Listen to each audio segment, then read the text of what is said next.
ម្ដាយឧត្តមស្មើគុណ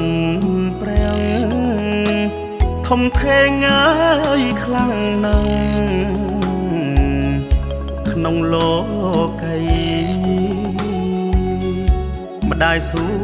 លំបាកនឿយហត់ពេកក្រៃ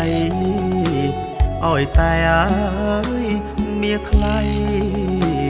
កូនបានសុខសាន្តគ្រប់កូនប្រុសស្រី